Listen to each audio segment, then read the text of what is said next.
Hola, hola.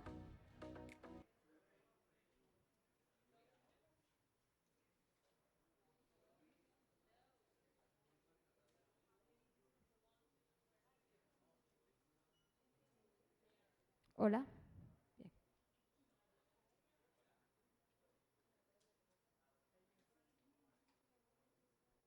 Buenas tardes.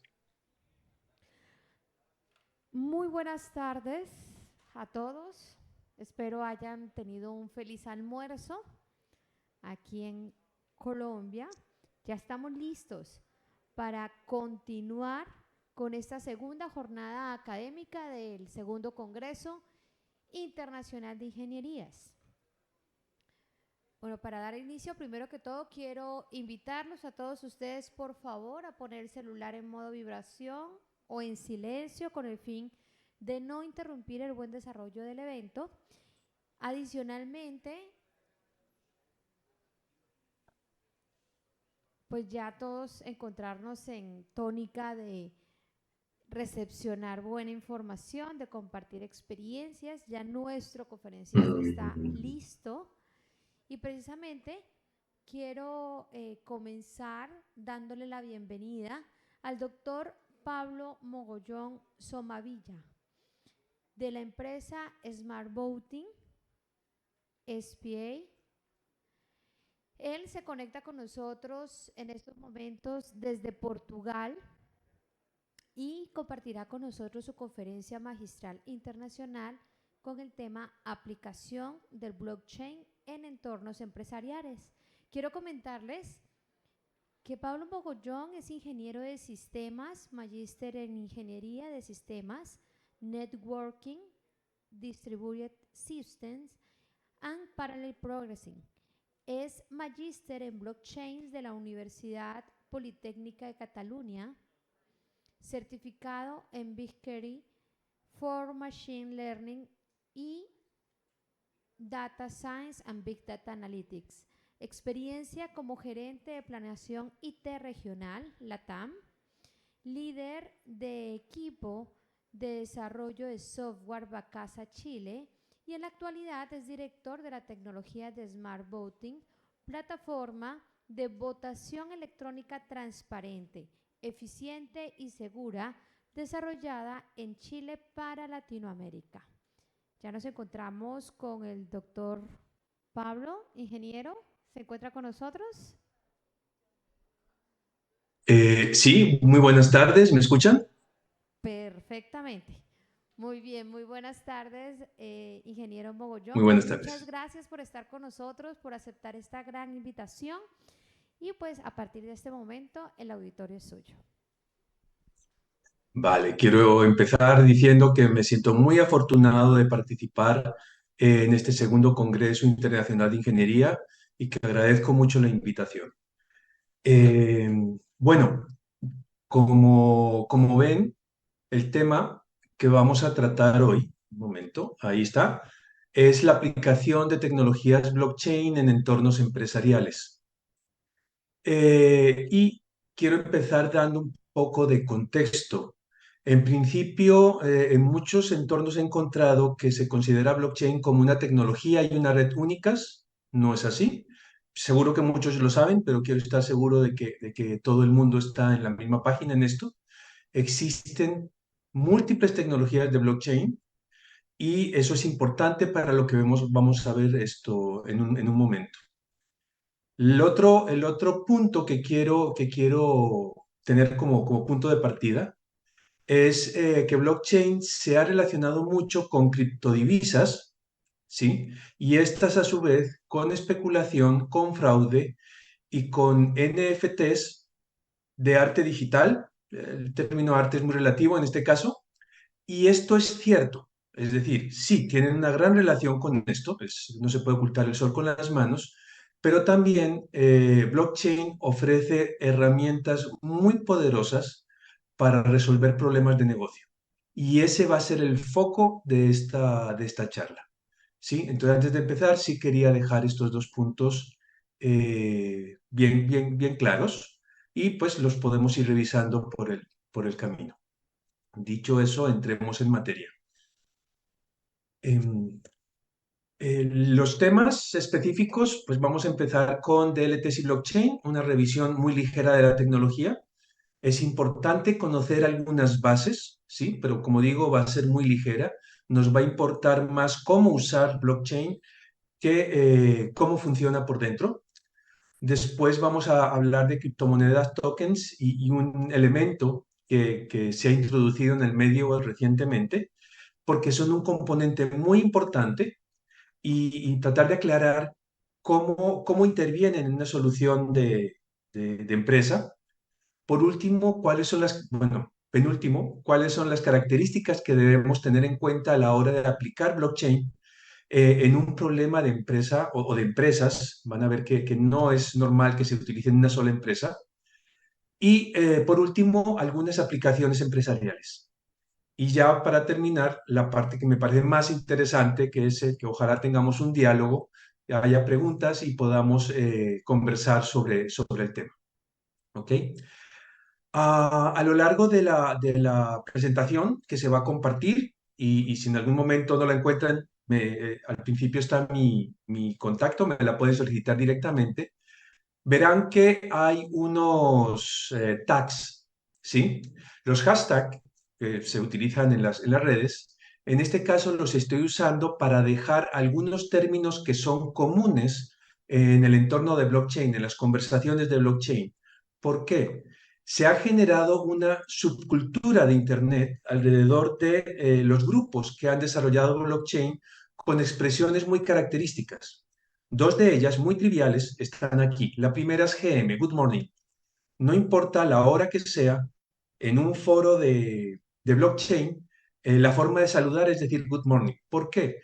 Porque esto ha sido desarrollado de manera distribuida por todo el mundo y siempre en algún lugar del mundo es por la mañana. Entonces, en vez de enredarse con buenos días, buenas tardes, buenas noches, por ejemplo, ahora es buenas tardes para ustedes, buenas noches para mí, todo el mundo usa GM.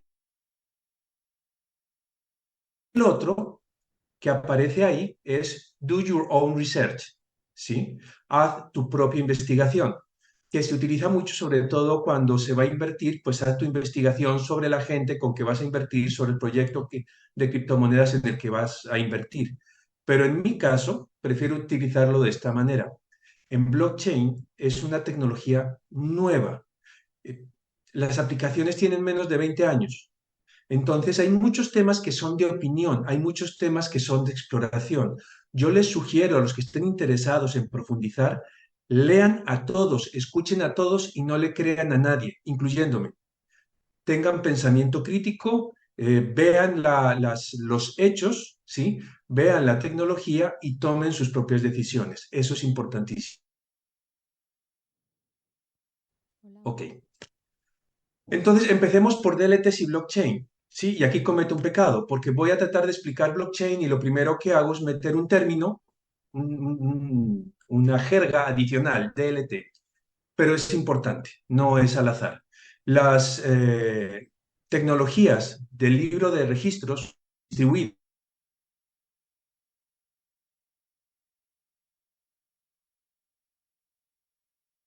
sea inmutable, descentralizada y distribuida. Sí, inmutable porque no se puede cambiar sin que los demás se den cuenta y además todos los demás tendrían la capacidad de rechazar ese cambio. Entonces es inmutable, no se puede modificar. Es distribuida porque todos los participantes tienen una copia de esa base de datos en sus propios nodos. ¿Sí? Y es descentralizada porque no hay un solo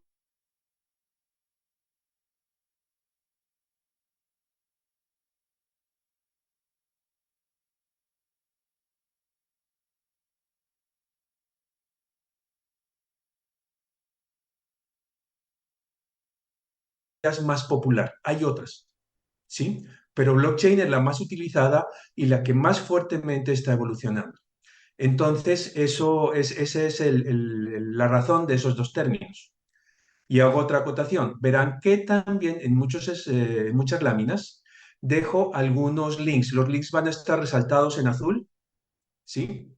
Que no son hashtags, pero si son azules es que es un link, es un elemento activo, y en el cual pueden ver información adicional. Por ejemplo, en este caso, encontré unas hojas que tienen un montón de información en muy poco espacio sobre Ethereum y sobre Bitcoin que me parece interesante. Les puede dar muchos datos de estas redes en un formato condensado. Entonces se las dejé ahí porque les puede dar alguna profundidad sobre lo que significa blockchain. Y eso lo hago a través de de toda la presentación. No voy a referirme más acerca de ellos, aparte de decirles que les dejo esos links, ¿sí? Pero es una forma de que la presentación pueda profundizar fácilmente. Ok, entonces empecemos a hablar de blockchain. Y resulta que cuando hablamos de blockchain, no solo se trata de blockchain, por supuesto es la tecnología principal. En el blockchain tenemos un bloque de registros, ¿sí? En este caso estoy mostrando 4 registros, empezando por el bloque cero, que se suele llamar bloque génesis, ¿sí? Y tiene un pedacito que es, bien, que es una huella digital. ¿Para qué sirve esa huella digital o hash? Si se cambia un solo carácter del bloque de registros, la huella digital queda inválida y verificar eso es muy sencillo. Eso para el bloque cero. Para el bloque uno, la huella digital no solo incluye los registros de su bloque, sino la huella del bloque anterior. ¿Sí? ¿Eso qué significa? Que si se cambia un registro en el bloque cero, un solo carácter, o en el bloque uno, las dos huellas son inválidas y así sucesivamente. Es decir, y se están creando, por ejemplo, en Bitcoin, un bloque nuevo cada 10 minutos. Entonces, modificar un registro y lograr que nadie se entere implicaría volver a recalcular los hash, que no es un gran problema. Pero si a eso le unimos que la entidad, el nodo que va a meter un registro se elige al azar y no sabes cuándo te va a tocar a ti, es mucho más difícil que trates de hacer ese truco. Pero si además le añades que todos tienen una copia y pueden comparar los bloques que estás entregando a la red con su propia copia, se van a dar cuenta enseguida y van a rechazar ese bloque. Así que eso es lo que se logra con el blockchain y eso es lo que logra la inmutabilidad, ¿sí? Que es vital para algo que vamos a ver en un momento. Pero como decía, no es la única tecnología. Cuando se habla de blockchain, los nodos, no existe la figura de cliente-servidor, por lo menos no en las redes públicas no permisionadas. Hay muchos sabores de blockchain. Entonces se basan en redes entre iguales, todos tienen el mismo nivel de influencia. Además hay protocolos de comunicaciones especiales porque en las grandes redes se añaden y se quitan nodos todo el tiempo, ¿sí? Y no un nodo o dos, cientos de nodos aparecen y cientos de nodos desaparecen fácilmente. Por lo tanto, hacen falta protocolos de comunicaciones que puedan manejar un entorno así de dinámico. Hay mecanismos de encriptación de una vía, hashing, que es la huella digital que hablaba de los registros, pero también se utiliza en la prueba de trabajo para seleccionar el nuevo minero que va a entregar un bloque a la red. Hay mecanismos de encriptación de llave pública, de encriptación asimétrica, ¿sí? Protocolos de consenso, prueba de trabajo, prueba de stake, prueba de autoridad. Incluso ahora apareció uno que es prueba de creatividad, que todavía no lo conozco muy bien, pero me pareció muy interesante. Pruebas de conocimiento cero, en el cual se pueden verificar información sin tener que darla a conocer completamente y muchas más. Entonces, cuando hablamos de blockchain, como decía, no solo hablamos de blockchain, es más complejo que eso. ¿Y todo esto para qué? La idea, ¿sí? De esta base de datos inmutable, distribuida, una definición de confianza muy acotada, muy enfocada. Es la confianza de que todos ven la misma versión de la historia y están jugando con las mismas reglas. Eso es, ¿sí? Entonces ya vimos que en el blockchain tenemos una serie de registros y si la blockchain está bien montada, todos tienen la misma copia de la blockchain en sus propios nodos y pueden estar seguros de que los demás la tienen también y que por lo tanto nadie puede decir, ah, yo no dije eso. No, ahí está. ¿sí? Es la versión digital de escribir algo en piedra. Pero además jugando con las mismas reglas. Así que tenemos un componente adicional que son los contratos inteligentes, que para empezar ni son contratos ni son inteligentes. Es código que se ejecuta automáticamente como respuesta a eventos. La cuestión es que como se guardan en la blockchain y también son inmutables, ¿sí? Nadie los puede modificar y por lo tanto todos los usan en la misma versión del código, del contrato inteligente, ¿ya? Y todos están jugando con las mismas reglas.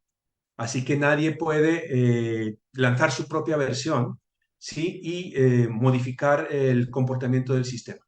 Entonces, de nuevo, ese es el objetivo de blockchain y las tecnologías DLTs. ¿Ok? Para hacer esto, generalmente se utiliza el más famoso Solidity de Ethereum. Bitcoin tiene uno que se llama Script, pero la verdad no es un lenguaje de programación completo. Bitcoin es una red de pagos digitales pura, mientras que Ethereum sí busca convertirse en una especie de computador mundial de uso genérico para muchas aplicaciones. ¿Ya? Y bueno, también se pueden utilizar lenguajes como ya ha escrito Python con algunas librerías adicionales de extensión. ¿Y con esto qué logramos? Hay varios casos de uso que se pueden lograr, hay más, pero estos son los principales. Dinero digital descentralizado. ¿Qué significa esto? Poder transferir valor entre dos pares sin necesidad de un banco, una tarjeta de crédito, una pasarela de pagos en la mitad. ¿Sí? Y eso es muy difícil. Una de las cosas de los problemas que venció Bitcoin en su momento fue el problema del doble gasto. Que alguien pueda tener un Bitcoin y lo utilice 3 veces seguidas, porque si uno tiene un archivo lo puede copiar 3 veces y lo reparte. No, para empezar Bitcoin no existe. Bitcoin es un registro en un libro. No existe un archivo que sea un Bitcoin o algo, una entidad que sea un Bitcoin, sino es lo que dice el libro que es el Bitcoin o cuántos Bitcoin tienes. Después tenemos aplicaciones descentralizadas, Web3. Ahí les dejo un link para profundizar, pero básicamente es un frontend, una web tipo Web 2, pero que el backend está basado en blockchain.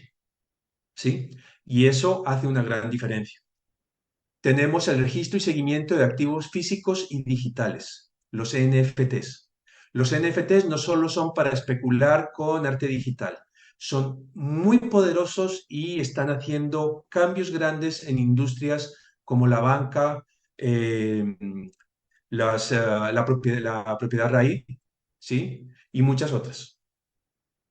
Tenemos la identidad autogestionada, muchos la llaman identidad autosoberana, que es un término muy bonito, pienso que autogestionada es mucho más preciso, en el cual uno define quién puede ver información de uno, qué puede ver y cómo y cuándo lo puede ver. Entonces uno tiene el control de su propia identidad. También la eliminación de intermediarios. Si todos estamos viendo la misma realidad, ¿sí? No hace falta un intermediario que me confirme o que confirme a ambas partes, porque ambas partes confían en este intermediario, que la transacción se hizo bien o se hizo mal o funcionó o no funcionó. ¿Sí? Entonces, como digo, uno podría hacer pagos sin un banco y uno elimina ese intermediario. Los bancos tienen muchas más funciones, pero por lo menos en ese caso de uso, pagos entre iguales, no haría falta un banco. Entonces se pueden eliminar intermediarios. Pero si además eliminas intermediarios, resulta que puedes trabajar directamente, eliminar costos, eliminar tiempos y sobre todo automatizar, que es mi último punto. ¿Sí? El nivel de automatización que se pueda lograr con base en blockchain es muy fuerte. Así que esos son el tipo de cosas herramientas que nos da blockchain que podemos utilizar para resolver casos de negocio. Entonces, esto es como el paneo rápido sobre la tecnología sin entrar a mirar cada una de las blockchains, pero creo que tenemos los conceptos básicos. Así que podemos mirar uno de los componentes que es muy importante y que debemos ver en detalle para comprender lo que sigue. Las criptomonedas, los tokens y un impostor, que está ahí en la penúltima fila. Ok, las criptomonedas realmente son tokens, pero son tokens nativos. ¿Para qué sirven? Para hacer funcionar la blockchain. La blockchain funciona con voluntarios que ponen cantidades importantes y costosas de hardware para que funcione. O eso en el caso de Bitcoin. En el caso de Ethereum, gente que pone sus recursos en criptomonedas para que funcione. Entonces, el mecanismo que se ha encontrado para recompensar a estos voluntarios es justamente entregarles criptomonedas que tengan un valor, ¿sí? Y ahí les pongo algunas de las más importantes, pero básicamente las criptomonedas son eso, tokens que tienen un valor y que se utilizan para que la red funcione. Pero después tenemos otros tokens que se montan sobre estos blockchains para resolver casos de uso específicos, ¿sí? Entonces, estos tokens también pueden tener valor, es más, se pueden ver en algunos exchange como criptomonedas y a la hora de la verdad se confunden, ¿ya? Pero, por ejemplo, el USDT que aparece ahí es Tether, es una moneda estable, vamos a ver las divisas estables más tarde, es un caso de uso muy particular que está montado sobre Ethereum, ¿sí? Pero es un token que solo resuelve un caso de uso, tener una moneda que siempre valga $1. ¿Ok? Después están los NFTs de los monos aburridos, Boring Ape Yacht Club, BAYC, también está montado sobre Ethereum y es un token que funciona sobre esa red. Entonces, los tokens son aquellos que no son nativos y que pueden utilizarse para eso, resolver un caso de negocio, utilidad, gobernanza. Si tengo un token, puedo votar para tomar decisiones sobre lo que va a ocurrir con esa función de inversión que suele ser un NFT que me da derecho a invertir en un proyecto y a cambio recibo, no sé, rendimientos en alguna criptomoneda o recibo el derecho de hacer algo, ¿sí?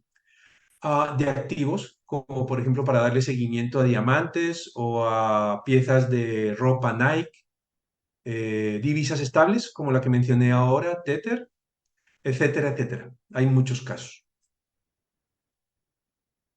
Y estos tokens se dividen en dos, tokens fungibles, fungible y no fungibles.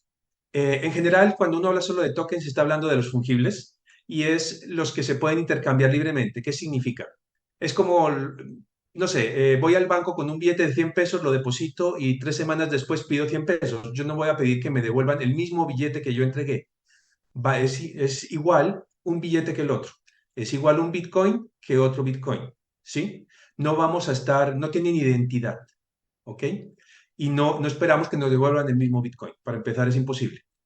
Y ahí les dejo dos versiones porque me parecen interesantes. DAI y OHM son tokens que me parecen interesantes de conocer, ¿sí? Les abren puertas, aunque no es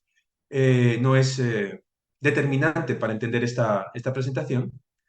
Y por otro lado tenemos los NFTs, ¿sí? Que de nuevo se han utilizado mucho para especulación, en arte, etcétera. Es más, yo tengo cuatro cuadros de dragones en OpenSea, como parte de un taller, por supuesto, no tiene un valor artístico realmente. La cuestión es que tienen identidad, por lo tanto ya no los puedes intercambiar. Y si puedes asociar un activo, un JPG, un automóvil, una casa, le puedes dar seguimiento, lo puedes monitorizar y puedes hacer cosas sobre él en el mundo digital. Y ese es el poder que tiene, ¿sí? Porque ahí ya puedes hacer cosas como acciones. Resulta que ya no necesitas ir a la bolsa. Puedes interactuar libremente con cualquier persona del mundo y ofrecer esa acción que tú compraste que está basada en un NFT. Entonces, ahí comienza a verse el poder de los NFTs. Yo pienso que la aplicación de JPGs es perfectamente válida, ¿sí? Es válida, pero realmente no tiene ¿cómo decirlo? Mucha profundidad. Y por eso, en estos momentos tenemos que el 95% de los NFTs tienen un valor cercano a cero. Todavía hay alguno que vale cientos de miles de dólares, hay alguno, pero el 95% se han ido a pique. ¿Ok? Y les dejo ahí Yuga Labs, que es el famoso creador de los monos aburridos, y OpenSea, que es un market de NFTs. Ok. Y criptomonedas estables, esto es importante, estos son tokens que, en mi opinión, van a ser uno de los grandes pilares para que todos podamos interactuar en un entorno mucho más estable y mucho más seguro con la economía cripto. ¿Sí? En estos momentos, si adquirimos Bitcoin, Ethereum, Solana, Cardano, etcétera, tenemos unas fluctuaciones muy fuertes. ¿Ya? Por ejemplo, en estos momentos Bitcoin lleva 2 o 3 días que está subiendo fuertemente. Y así como sube, volverá a caer, etcétera, etcétera. En cambio, las criptomonedas estables lo que buscan es mantener un valor estable con referencia a algo de la economía real, que puede ser un activo físico. Por ejemplo, en Zimbabue están creando una moneda estable con base en, creo que 1 onza de oro, ¿sí? Y va a mantener ese valor. ¿Eso qué quiere decir? Que en algún lugar hay una bóveda que por cada NFT que entrega Zimbabue hay 1 onza de oro en esa bóveda. Y tú eres el poseedor, ¿sí? De esa onza de oro.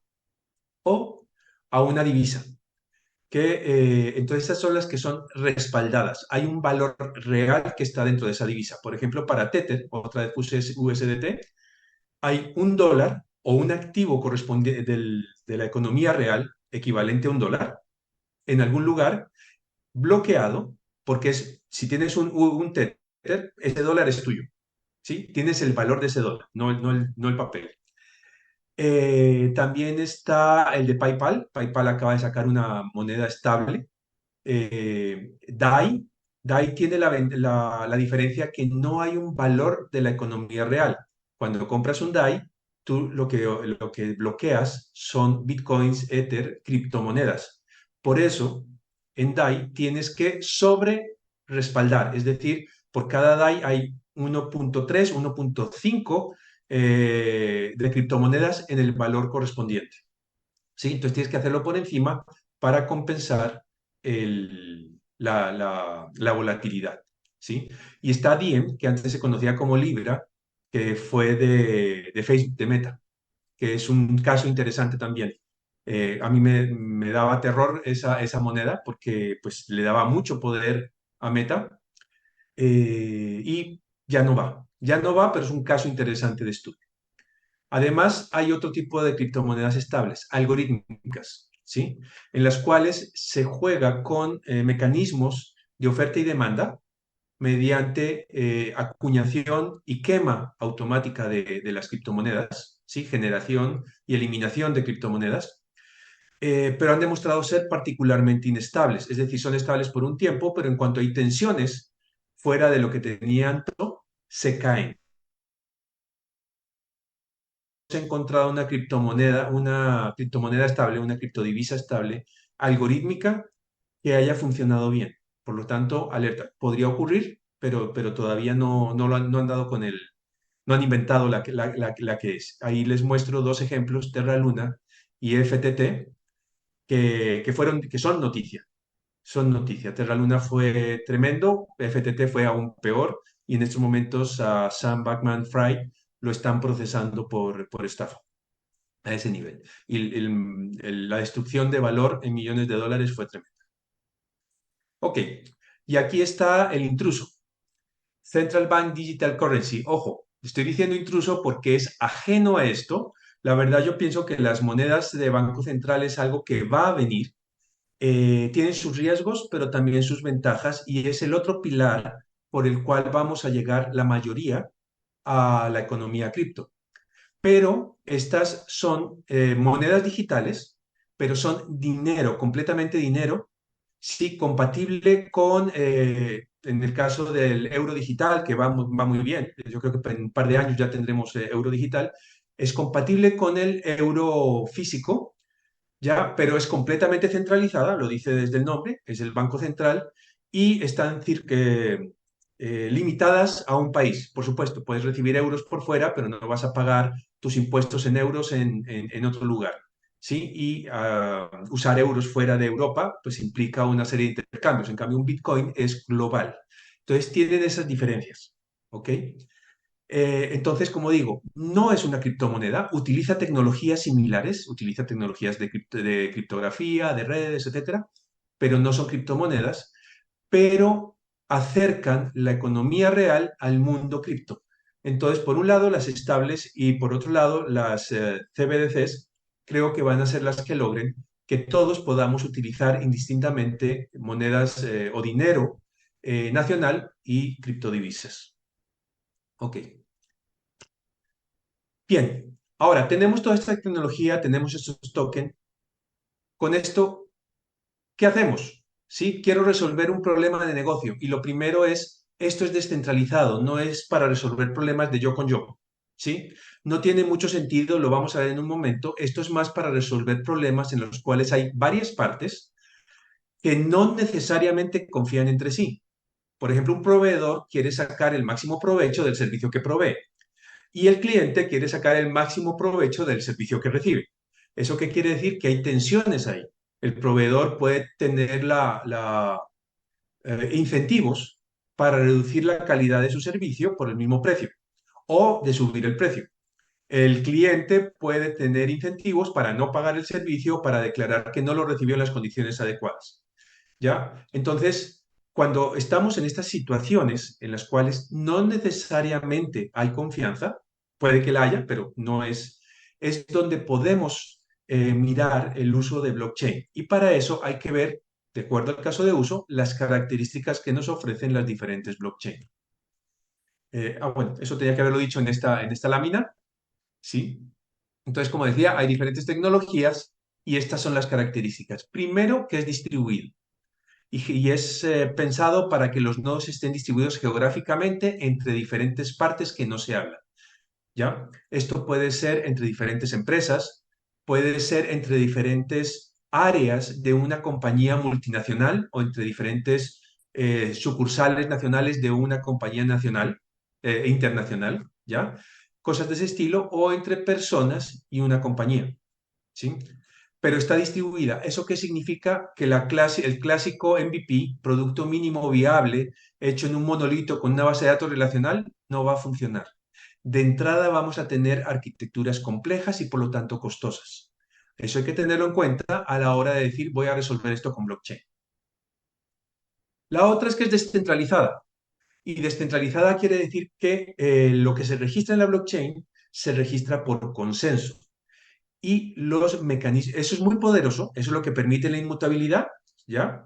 Pero eso hace que el registro de un registro en la base de datos sea lento y costoso. Son menos eficientes, con lo cual necesitamos otra vez hardware más potente y los costos de instalación o de implementación se me suben. Hay que tenerlo en cuenta a la hora de elegir si hago algo con blockchain. Sí, tiene que valer la pena. Después está la inmutabilidad. Esto implica que la forma de guardar los datos va a ser diferente, que yo no puedo guardar datos de personas en la blockchain porque no los puedo borrar, ¿ya? Entonces hay que tener mucho cuidado con esto. Esto es relativo porque en algunas blockchain sí se permite la eliminación de transacciones. Para otros, eso es un pecado mortal. Entonces, a la hora de elegir una blockchain o un modelo de datos, hay que tener en cuenta este tipo ¿de qué? De características. Otra es la gobernanza, cómo se va a gobernar. De nuevo, no pensemos eh, en gobernanza centralizada. La pongo al final, pero a mí me parece negativo de entrada que la gobernanza de una blockchain sea centralizada. Las tradicionales en las redes públicas es el gobierno off-chain, es decir, como Bitcoin. Los desarrolladores y los que participaron inicialmente hablan en Discord, en Telegram, por correo electrónico, toman decisiones entre todos en algún momento y con eso van decidiendo el futuro de Bitcoin, ¿ya? Después viene el gobierno on-chain, que los que participan en DAOs, en organizaciones autónomas descentralizadas, tienen uno o más tokens de gobernanza y esos tokens les dan derecho de voto. Y se vota directamente en la blockchain y automáticamente se hacen propuestas, los que tienen token de gobernanza pueden hacer propuestas y la propuesta que tiene más votos, pues gana y se implementa. Punto. De manera automática se toma esa decisión. Y algunas están funcionando muy bien, hay muchos experimentos que han fracasado. En todo lo que vamos a ver, hay muchos experimentos que han fracasado. Como digo, esta es una tecnología nueva. Después tenemos la gobernanza por consorcios, en el cual empresas se juntan porque tienen un problema común, por ejemplo, en logística internacional. Se juntan empresas de transporte, productores, almacenistas, incluso ahora hay un proyecto BitConnect que es de, ya estoy hablando en portugués en mi cabeza, esto de aduanas, ¿sí? En la mitad del cono sur, que es muy interesante. Y entonces estas empresas se juntan y cada una tiene uno o más nodos y el consorcio, a través de sus acuerdos, es el que maneja la blockchain. Y eso es muy común. Y está el centralizado, que como digo, en principio me parece negativo porque tienes una tecnología descentralizada y de pronto aparece alguien que puede, que tiene la capacidad de influir y de tomar decisiones. En el caso de Maes, con TradeLens, con tecnología de IBM, la tecnología fue espectacular, pero aún así el proyecto falló, porque no le creían, justamente por eso, porque Maes realmente podía hacer lo que quisiera. En el caso del Banco de la República es diferente. En el caso de gobierno, las cosas son más claras. ¿Por qué? Porque hay una entidad que tiene que regir un aspecto de la vida. ¿Ok? Después tenemos las redes con permiso y sin permiso. Es decir, en blockchains como Bitcoin o Ethereum, cualquiera puede poner y quitar un nodo y no tiene que pedirle permiso a nadie y puede participar si tiene el hardware suficiente o los Ether suficientes para ponerse a minar o ser stakeholder. Lo puede hacer, no tiene que preguntarle a nadie. ¿Ya? En otras redes que son de empresa, ¿sí? Puede necesitarse pedir permiso, tiene que haber una autorización para poder conectarse a la red y hay que cumplir con una serie de reglas y frecuentemente hay un contrato de por medio. Entonces, hay esos dos tipos de redes y además las hay públicas y privadas. Bitcoin y Ethereum son públicas y sin permiso, y en redes basadas en tecnología Hyperledger y Corda R3 hay muchas redes de blockchain que son privadas y además requieren permiso. ¿Ya? Entonces, eso es importante porque de acuerdo a su caso de uso, hay algunas aplicaciones empresariales que son sobre redes públicas con permiso y sin permiso. Entonces, dependiendo de su caso de uso, puede hacer falta una u otra blockchain. Después están los costos, pero ya no los costos de implementación, sino de operación. Las redes públicas son muy bonitas, pero tienes que pagar costos de transacción o de gas.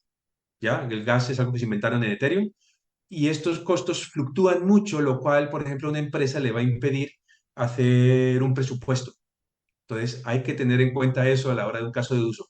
Los redes de nivel 2 que se montan sobre Bitcoin, Ethereum, etcétera, como Polygon, tratan de eliminar estas fluctuaciones y son muy interesantes. Polygon está haciendo un trabajo muy interesante al respecto, lo cual permitiría acercar las aplicaciones empresariales a las redes públicas no permisionadas, que en mi opinión, aunque estoy trabajando más en las privadas, son muy bonitos, sería muy bonito hacer más aplicaciones empresariales sobre redes públicas.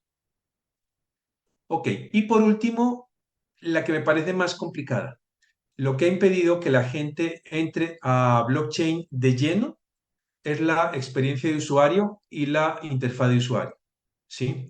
Hay muchos casos en el cual por un error pequeño la gente pierde sus criptomonedas eh, y el entorno está hecho para ingenieros, para técnicos, ¿sí? Eh, hay formas de resolverlo, pero yo creo que las wallets tienen todavía trabajo por hacer y lo están haciendo. Me he entregado unos proyectos de MetaMask hace un momento para mejorar el entorno de trabajo para los usuarios, pero hasta ahora siento que la experiencia de usuario que hay es se requiere conocer las llaves, se requiere conocer de criptografía o por lo menos entender un poquito. Hay que tener mucho cuidado, así conozcas, puedes cometer un error. Por ejemplo, Paxos creo que pagó por error aproximadamente $500,000 por una transferencia de $2,000, ¿sí? Porque no hay controles para eso. Se supone que uno es responsable por sus criptomonedas, pero eso no debería ocurrir, ¿sí? Entonces es muy raro que el costo de una transacción sea 10, 20, 100 veces el valor de esa transacción. Entonces, eso debería ser un check en algún lado. No lo hay, ¿sí? Y además se tardaron como 3 días en darse cuenta porque era un sistema automático. Entonces, esa parte también es importante, ¿ok? Entonces, todo eso hay que verlo a la hora de tratar de resolver un caso de uso, un problema de empresa. Hay más cosas, pero estos son los que yo considero más importantes y los que más me han afectado. Y veamos algunas aplicaciones empresariales. Aquí pongo una fotografía de una oficina de los 70 con unas computadoras basadas en tarjetas porque yo siento que blockchain está en esa misma etapa, ¿sí? Y por eso es que se cometen errores, falta experiencia de usuario, etcétera. Es decir, lo mejor está por venir. Veamos, ¿qué podemos hacer con blockchain? Aquí creo que son 5 o 6 láminas las que dejé, ¿sí? Hay muchos más casos de uso, estoy poniendo los más característicos. La primera, y que es muy conocida, financiación de proyectos web. La financiación de proyectos web se hizo inicialmente a través de ofertas iniciales de divisas, de criptomonedas, ICOs. Mm, la cuestión es que esto realmente son inversiones, y así lo están viendo los reguladores de diferentes países, y se ha prestado a estafas. Entonces se está regulando, ¿sí? En esas estafas se han perdido millones, ¿ya? También ha habido muchos proyectos completamente válidos, muchos, pero ha habido estafas. Y entonces ahora se están utilizando más las STOs, que son ofertas de tokens de inversión, que son muy parecidas, salvo que están registrados en el regulador. En Estados Unidos, la SEC, no me acuerdo cuál es el de Colombia, disculpen, hace rato que no estoy allí. Pero me parecen muy interesantes porque al estar registrados hay un responsable ante las autoridades y por lo tanto vas a tener alguna, alguna ¿qué? Protección, ¿sí? Después tenemos finanzas centralizadas y finanzas tradicionales, donde descentralizadas son las más puras y las descentralizadas donde tú eres responsable de tus tokens y te defiendes solo, que es, como decía, un riesgo, pero es también donde no te pueden restringir el uso. Después están las CEFIs que te dan una interfaz web 2, pero se conecta a la blockchain, y las finanzas tradicionales, donde los bancos y entidades financieras están acercándose a blockchain y hay experimentos muy interesantes. Ahí les dejo el de Citibank, el de Nomura y el ETF de Bitcoin, que está a punto de ser aprobado en Estados Unidos y que probablemente es la causa de que esté subiendo en estos días. ¿Sí? La integración real entre la economía real y cripto, que como decía, se basa en criptomonedas estables, también en las CBDCs, pero ya tenemos experimentos de pagos integrados. Ahí hay una alianza entre PayPal, un gestor de pagos tradicionales, Paxos, que es un desarrollador de monedas estables, y Crypto.com, que es un exchange de criptomonedas. La unión de los tres va a permitir ofrecer pagos en cualquier mundo, en cripto o en tradicional, fiat, solemos decir, sí, indistintamente, lo cual me parece muy poderoso.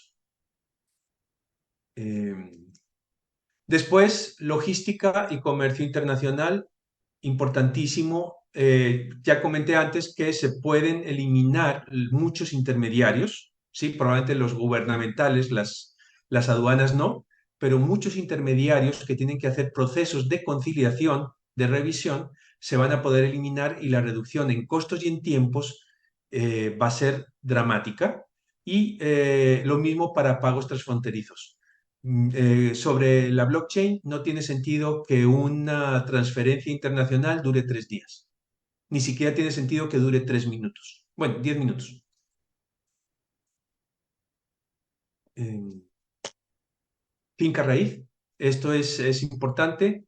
Se están haciendo NFTs de casas. Ojo, la propiedad de la finca raíz todavía no está sobre NFTs.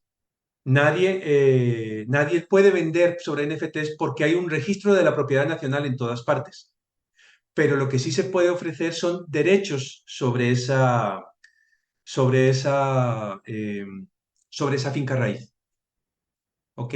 También en el caso de usufructo, se podría venderla, no sé, una semana en un hotel, se podría vender sobre un NFT y resulta que es mucho más dinámico hacerlo sobre un NFT que no necesita que vayamos a un mercado secundario formal, una bolsa, o si uno tiene una acción sobre un hotel, ¿cómo lo ofrece? ¿Cómo lo vende? No es fácil. En cambio, con los NFTs es muy fácil y además es internacional de por sí. Entonces, es un tema muy importante que se está moviendo mucho. Y mi último slide de casos de uso es este, agroindustria, ¿sí? Que es de trazabilidad del producto, el primer caso. Realmente esto se puede aplicar a todo, a diamantes, a sacos de café, a automóviles. Puedes llevar el monitoreo, ¿sí? De ese bien que está asociado a un NFT, ¿ya? Y pues claro, en este caso hay que unir algunas otras tecnologías como Internet de las Cosas, eh, hay creo que, sistemas de información geográfica, etcétera. Todo eso unido, se van capturando la información, se va guardando con base en la blockchain, de manera que sea incontestable esa trazabilidad. Porque ahora, no sé, compra uno un café orgánico, con precio justo y todo lo demás, y uno siempre sospecha, ¿me estarán dando gato por liebre? Pues ya sobre la blockchain el nivel de confianza es muchísimo mayor, ¿sí?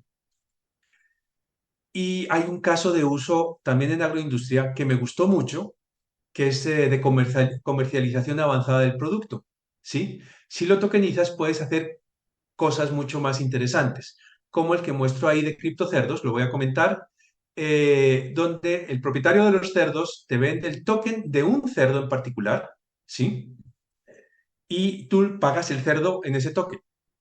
Unas semanas o meses después te llegan 100, 120, 130 kilos de chuletas, salchichas, etcétera, ¿sí? ¿Qué pasó? El productor recibió el dinero por adelantado, ¿sí? Lo cual le permite gestionar mejor sus recursos y su producción, y el comprador recibe un precio con descuento, con lo cual puede comprar en unas mejores condiciones esa carne de cerdo. Él no quería el cerdo, él quería el producto, ¿ya? Y eso se puede hacer y se está haciendo, como muestro ahí, les dejo el link, con NFTs. Entonces me parece una muestra muy interesante de el poder que tienen los NFTs para aligerar y para mejorar los procesos. Pero esto que se hace para agroindustria se puede hacer en cualquier otra industria, ¿sí? Ok, y esto básicamente es la charla, porque lo más interesante debería venir ahora, que son las preguntas. No sé si tienen dudas, si hay comentarios, etcétera. Les paso la pelota a ustedes.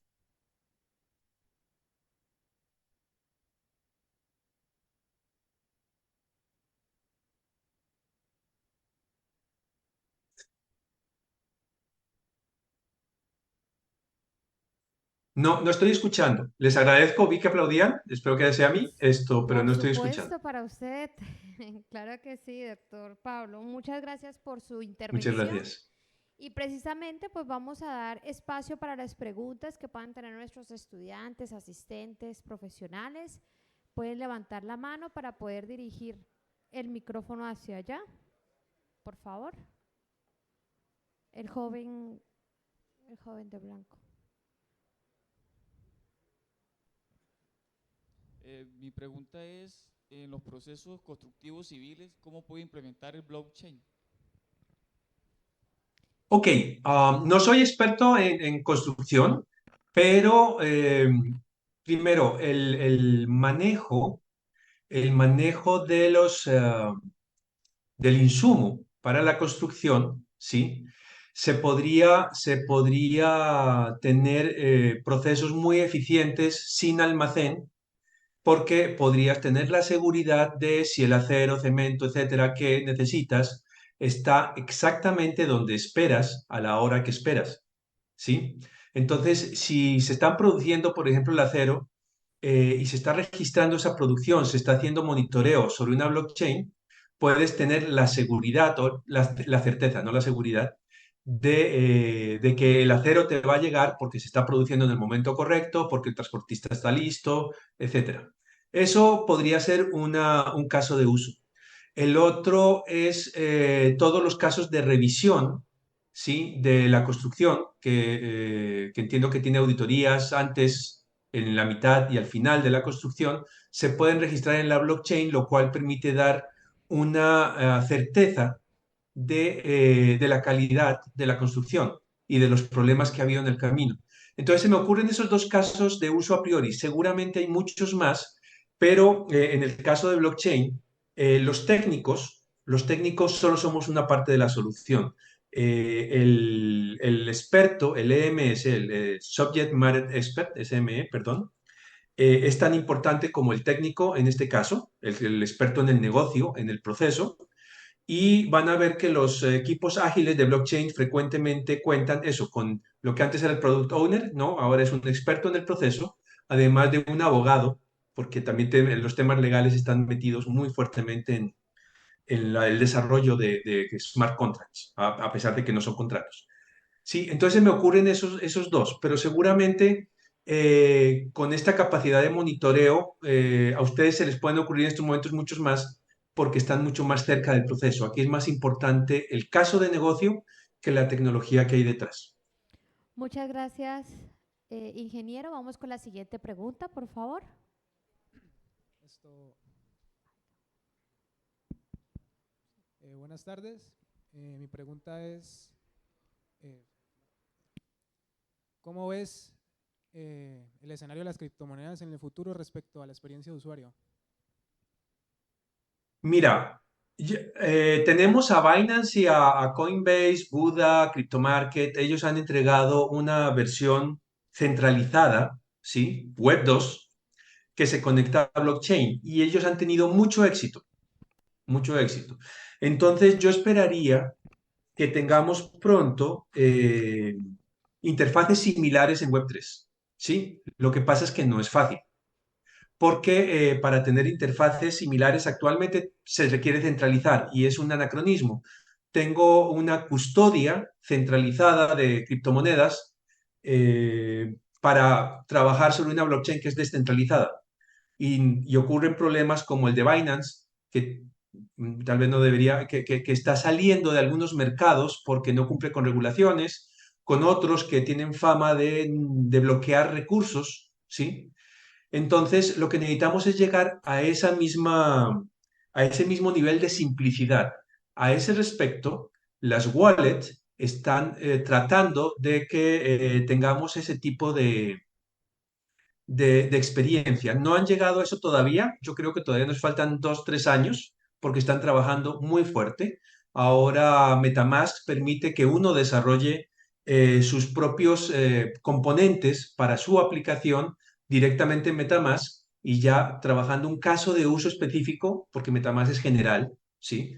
Te permite generar direcciones, te permite guardar monedas, pero si puedes hacer un caso de uso particular, podrías llegar sobre MetaMask a tener una experiencia similar o sobre otras wallets. MetaMask no es la única. Entonces, se está peleando fuertemente por eso, sobre eso, pero el problema es mantener la seguridad, mantener la descentralización y conseguir simplicidad. Hacia allá vamos. Yo todavía no he hecho nada sobre MetaMask, pero creo que se me va a dar la oportunidad pronto. Entonces, no sé, yo creo que para fin de año ya tendré alguna experiencia de qué tan difícil es, pero sin eso no va a haber una red completamente descentralizada y caeríamos en una red híbrida intermedia, que ya no sería Web 2 ni Web 3, sino la Web 2.5, que sería triste, porque la Web 3 da mucho que ofrece mucho a las personas, ¿sí? En términos de poder, de control de sus valores y de control de su identidad. Entonces sería muy duro perder eso y hay mucha gente luchando para que eso llegue a todo el mundo. Lo bueno, doctor, es que vamos a seguir en contacto y por supuesto, pues va a poder comentarnos un poquito más cuando tenga esa experiencia de la cual nos habla. Vamos con una última Sería un pregunta. placer. Una última pregunta porque ya tenemos a nuestra invitada esperando. Por favor, se pone de pie para que Disculpe, ¿usted considera que en algún punto los tokens, al igual que de la misma manera, puedan reemplazar una moneda? O también hay varios puntos de vista. Por ejemplo, si estas se centralizaran, habrían los mismos problemas de inflación, así como hay con otras monedas. Un ejemplo puede ser el peso argentino. No sé usted qué opina ahí. Eh, Muy interesante y ahí hay muchas discusiones. Por ejemplo, en el caso del peso argentino, creo que está un poco contaminado ese tema con las elecciones, ¿sí? Pero mi opinión es, primero, las criptomonedas tienen por lo menos dos de las tres características básicas del dinero. Una es que son un repositorio de valor, es decir, tienen un valor dado por las personas y además es un mecanismo de intercambio. El tercero, que es ser una unidad de cuenta, es decir, hacer la contabilidad en esas monedas, es algo que no ocurre. Los que tienen criptomonedas, para meterlas en la contabilidad, tienen que pasarlo a pesos colombianos, a dólares estadounidenses, etcétera. Entonces, en muchos casos de uso equivalen a dinero, ¿sí? Ahora, hay que tener cuidado. No lo son porque el gobierno no lo acepta así. Y el intercambio o la adquisición de un servicio, de un bien con criptomonedas es más una permuta que una compra, ¿sí? Como si yo cambiase un auto por 2 caballos y una vaca, por decir algo, ¿sí? Y eso tiene efectos diferentes a la hora de impuestos. Y ojo, los impuestos ya llegaron al mundo cripto, por lo menos en Estados Unidos y en Europa está fuerte. Y si ustedes miran las grabaciones del simposio sobre blockchain que hubo hace poco en Bogotá, ya está en Colombia, ¿sí? Entonces, hay que tener cuidado con eso, pero yo sí creo que en muchos casos pueden reemplazar a las monedas, ¿sí? Es más, SWIFT está generando su propia criptomoneda para intercambios internacionales entre empresas. Como decía, PayPal tiene ahora una criptomoneda que le desarrolló Paxos, ¿sí? Para poder esto involucrar criptopagos y pagos tradicionales en una misma plataforma. Entonces, sí vamos a ver que se utilizan de manera normal, pero no para todo, ¿ya? Entonces, ahí es donde entra el dinero tradicional digital o las Central Bank Digital Currency, las monedas digitales de Banco Central. Pero eso sí va a ser común, yo pienso que 5 o 10 años, porque es una introducción fuerte. Por ejemplo, el euro digital ha entrado muy fuerte a nivel institucional, pero la gente todavía no cree en él, ¿sí? Y además tiene limitaciones importantes autoimpuestas. En teoría, una persona no va a tener más de 2.000 euros digitales, ¿sí? Entonces está hecho para personas, no para empresas ni para casos de uso empresarial, solo para compras, decirlo, retail, ¿sí? Para el mercado, perdón. Entonces depende un poco de la CBDC. Entre las cosas que les mostré, no sé si están viendo un mapa ahora. ya en esos momentos, sí, sí, señor. Listo. Está dentro de la lámina de CBDCs y cada uno de estos muestra los proyectos de moneda digital de Banco Central que hay en estos momentos, la tecnología y el estado en que están. Y verán que hay 11 países que ya han lanzado monedas digitales, ¿sí? Y los primeros han sido países pequeños, tenían algunas facilidades, pero, por ejemplo, el de Europa va muy fuerte. En 2 o 3 años yo creo que ya tendremos un euro digital. Entonces, yo siento que se va a popularizar. Y si se popularizan las monedas digitales, así sean de Banco Central, va a ser parte del trabajo o de la vida común, y entonces va a ser mucho más fácil adoptar también las criptomonedas. Sí, la verdad yo esperaba que fuese al revés, que primero se fuesen a las criptomonedas porque tienen unas ventajas para las personas muy importantes, pero el apoyo institucional, la protección institucional también es importante. Entonces, yo creo que a partir de todos estos experimentos que ya están dando fruto, el dinero digital va a ser parte de la vida diaria, ¿ok? Mm, Entonces, sí creo que vamos a tener un mundo donde el dinero digital es algo común. muy bien. Muy amable, ingeniero. Muchísimas gracias por acompañarnos. Buenas noches allá. Reciba Muchas este gracias. Ha sido un placer y un honor. aplauso como agradecimiento y esperamos